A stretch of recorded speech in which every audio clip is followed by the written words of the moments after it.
This is the unboxing video for the Link4 HydroRoot 16 Irrigation Controller. You got a drawing here. This is just connection diagram showing how the 16 irrigation valve are to be wired. You got a couple of QR code here on video on how to connect this controller to the cloud.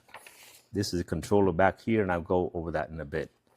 And then you got a couple other QR code here for technical support and just a general product information here. Okay. The product itself comes with a plastic enclosure. The controller's inside. It's not powered at the moment. But this is a typical 24-volt AC transformer. You plug 120 into here. This is an optional purchase, but you can supply your own 24-volt transformers as well. 24-volt goes into here.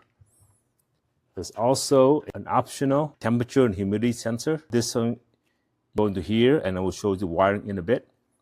This is to measure temperature and humidity, which you can use to calculate the right amount of stress for your crop when you water it.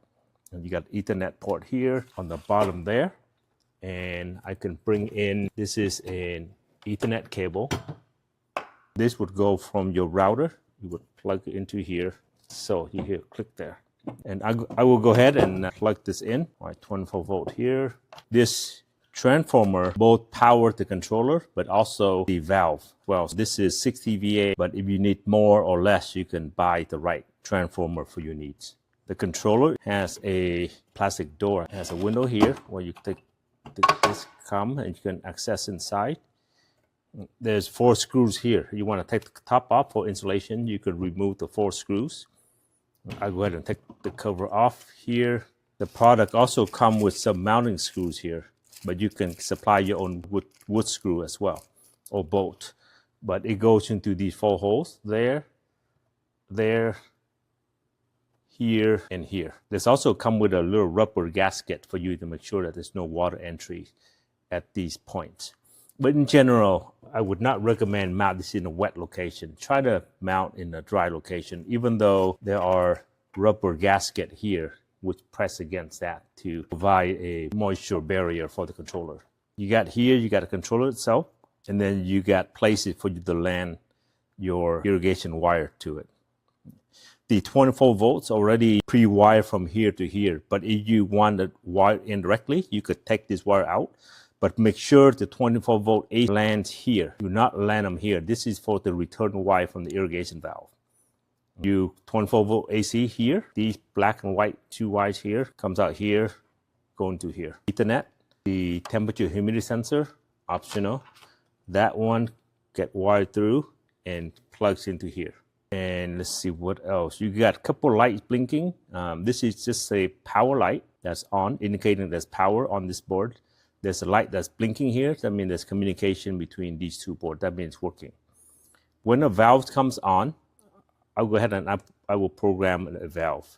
You got 6 buttons there, right? This is the enter button, back, up, down, left, right. I press the enter here to go into the menu. I will go down to program equipment. Now there are 16 channels here for 16 valves. They were all programmable to be different modes. By default, they are on the scheduled irrigation mode right now. So I go to channel 1, station 1. It's on time. You could set hours, minutes, second, how long you want the water to run for. And then you have a schedule. Right now there are 6 start time here. But you can change the mode here. I'm going to go ahead. I'm going to change different mode. I'm going to change it to cycle mode for this channel 1. And you can set the from start time to stop time. So I'm going to leave from 12. I'm going to go to, you got to have the start and stop time. So midnight to almost midnight. All right, I'm going to run it for, let's say, these are in seconds. You could go 15 seconds. And for period, how long? 15 seconds. So you can go down to, often it's a minute, but you can go hours as well. For drip, you can go for a long time in between watering if needed. So that's a minute.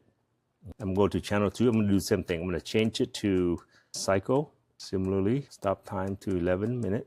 This one, I go for 15 seconds as well. Period. I'm going to change it to 0 hours and 1 minute. And I'm going to exit. You see that one on. Now, both of them was gone, but this one Q. Okay, so right now it's programmed so that in what we call a sequential mode, only one valve at a time. That one on, and then there's a delay that you could in between. That's programmable also, so this one doesn't come on right away. In a few seconds, that one comes on. And you can set that in the setting, the delay in between the valve. And if you wire this to the irrigation valve, that will turn it on. So in a nutshell, this is the irrigation controller from Link4 HydroRoot 16 station. The modes are schedule mode, cycle mode, and there's a VPD. VPD is vapor pressure deficit. What that means is if it's hot, you will water more, and if it's cold and dry or cold and humid, you water more or less. That's the VPD, and it will accumulate over time as well. You can look that up in the manual to study on if you want to water on a VPD basis or not. And you could have schedule on these channels, cycle on these other channels, VPD on these other channels. You can also do master pump on this as well. Master pump, you can set any one of these to be master pump. Again, it's all programmable. Most people set, let's say, channel 16 to be the master pump, and these are all valve. There's a fuse here. This is a 5 amp fuse, and this is to protect the board from a short, a broken valve that lead to a short. But basically, for a valve, had 2 terminals.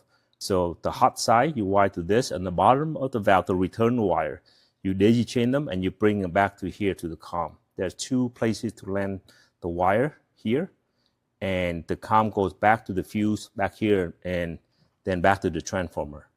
If you need to check this fuse, this is a 5 amp, 5 by 20 millimeter fuse. Also, a typical irrigation wire is this. This is 18 gauge by 9 conductor. Typically, you have 8 conductor for the 8 output here, and then you have a return. So these 8 would feed them through here. You run them through like that, and then you spread it out and you wire these things in. And then the COM will be run to here. Usually it's green, and then these 8 will go to here, and then the other end on the other side, each of these guys would land on the respective valve. The bottom of the return will land on the green wire, will come back here, and will land here. Typically, you would have 2 of these, one for these 8, another one for these 8, and then the green will come back here. That's why you have 2 COM here. So very typical common irrigation wires. These are solid wires. Everything's pre-wired here.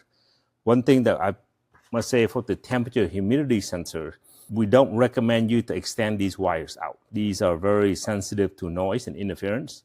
So this is as much of length that you would want.